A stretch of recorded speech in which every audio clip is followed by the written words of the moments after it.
क्या कर रहा है? अरे चौधरी के पास दुबई का शेख आया हुआ है, ये गंदम का सैंपल उसी को दिखाना है। शेख इसे महंगे दामों में खरीदेगा। दुबई का शेख आया हुआ है, उठा इसको। यार बात मेरी समझ में नहीं आई कुछ। अरे पाकिस्तान में गंदम का रेट बहुत डाउन हो गया है। वो तो मुझे भी पता है, इसलिए तो चौधरी दुबई के शेख को बेच रहा है। सही माल कमाएगा चौधरी फिर। जल्दी जल्दी काम कर, चौधरी इधर ही आ रहा है। ठीक है ठीक है। ले आए चौधरी साहब गंदम का सैंपल। देख शेख, हीरे जैसी गंदम है, हीरे जैसी। हम तुमको रोकड़ा भी सोने जैसा देगा। गंदम तो एक नंबर है।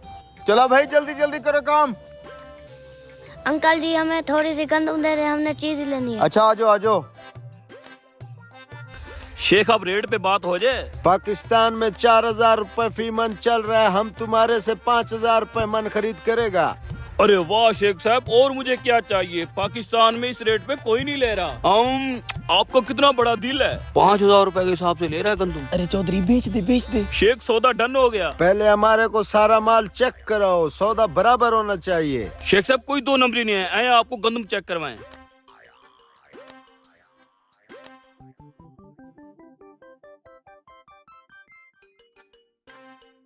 लो बेटा। बेवकूफ इंसान, क्या हुआ चौधरी साहब, मुझसे कोई गलती हुई है क्या? किसकी इजाजत से गंदम बांट रहे हो तुम?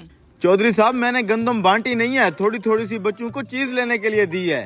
बेवकूफ इंसान, एक तो गंदम का रेट कम है, हमारे खर्चे पूरे नहीं हो रहे, तुम लोगों को फ्री की गंदम बांटी जा रहे हो। किसी को नहीं देनी, इधर दे, निकलो यहाँ से। चौधरी साहब हो क्या गया है आपको? बेचारे मासूम बच्चों के मुंह से निवाला छीन लिया आपने। थोड़ी थोड़ी सी गंदम दे देते तो कौन सा फर्क पड़ना था, वो बेचारे खुश हो जाते। मैं ये फसल लोगों के बच्चों के पेट पालने के लिए उगाता, अपने बच्चों का पेट पालने के लिए उगाता हूँ। शेख साहब आप चेक करें। ठीक है, माल हमें पसंद है, इसको बहरी जहाज पे लोड करवाओ। अस्सलाम वालेकुम चौधरी साहब। वालेकुम सलाम। चौधरी साहब अगर आपने अपनी गंदम की ज़कात नहीं निकाली तो हमारे मदरसे को दें, वहाँ बहुत सारे यतीम बच्चे पढ़ते हैं। लो और आ गया खराती। ओ भाई नहीं देनी हमें ज़कात वकात, निकलो यहाँ से। चौधरी साहब अपने माल की ज़कात देना फर्ज है, उन बच्चों को आपने गंदम नहीं दी, कम से कम आप ज़कात तो दे दें। तू चुप रह, तुझे तो मैं काम से निकालूंगा। जा भाई अपना काम कर। तू मेरा मुंह क्या देख रहा है, ये गंदम लोड करा, जल्दी कर। चौधरी साहब हमारी कोई जबरदस्ती नहीं है, लेकिन ज़कात देना फर्ज होता है। हाँ पता है मुझे, बड़े आए तुम। हराम को और खड़ा खड़ा क्या देख रहा है, गंदम लोड करवा। शेख साहब वो पेमेंट कर देते। माल तो लोड होने दो, पेमेंट भी दे देता हूँ। शेख साहब जब तक माल लोड होता है हम छाव में बैठते हैं। Let's go.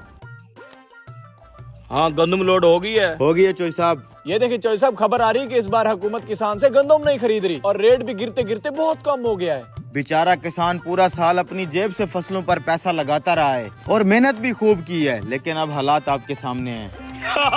फिर तो मैं अच्छा रह गया। 5000 के हिसाब से मैंने दुबई वाले शेख को बेच दी है।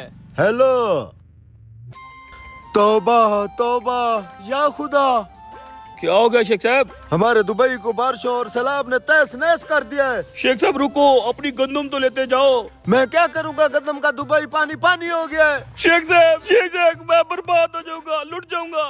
चौधरी साहब यही होता है जब हम अल्लाह के हुक्म के खिलाफ जाते हैं। मैंने कहा था ज़कात फर्ज है और जरूर देनी है। खर्चे इतने ज्यादा है, ज़कात भी देंगे तो पीछे हमें क्या बचेगा। चौधरी साहब अक्ल वालों के लिए बेहतरीन मिसाल है। हम तरबूज खरीदते हैं मसलन 5 किलो का एक दाना, तो उसे खाने से पहले उसका मोटा छिलका उतारते हैं। 5 किलो में से कम 1 किलो छिलका निकलता है, जिसे हम फेंक देते हैं। क्या हमें अफसोस होता है? क्या हम परेशान होते हैं? क्या हम ये सोचते हैं कि उस तरबूज को छिलके के साथ खा लें? नहीं, बिल्कुल नहीं। यही हाल केले और माल्टे का है। हम खुशी से छिलका उतार के खाते हैं, हालांकि हमने छिलके समेत खरीदा होता है, मगर छिलका फेंकते हुए तकलीफ नहीं होती। हम साबित मुर्गी खरीद कर उसकी बाल, खाल और पेट से आलाइश निकाल कर फेंक देते हैं, तब भी तकलीफ नहीं होती। तो फिर 40,000 में से 1,000 देने पर और 1 लाख में से 2,500 देने पर हमें क्यों तकलीफ होती है? हालांकि ये सिर्फ 2.5% बनता है, यानी कि 100 रुपए में से सिर्फ 2.5 रुपए। ये तरबूज, केले, माल्टे के छिलके और गुठली से कितना कम है। इसे ज़कात फरमाया गया है। ये पाकिया है, माल भी पाक, ईमान भी पाक, दिल भी पाक, जिस्म भी पाक और मुआशरा भी खुशहाल। उम्मीद है मेरी बात की समझ आ गई होगी चौधरी साहब।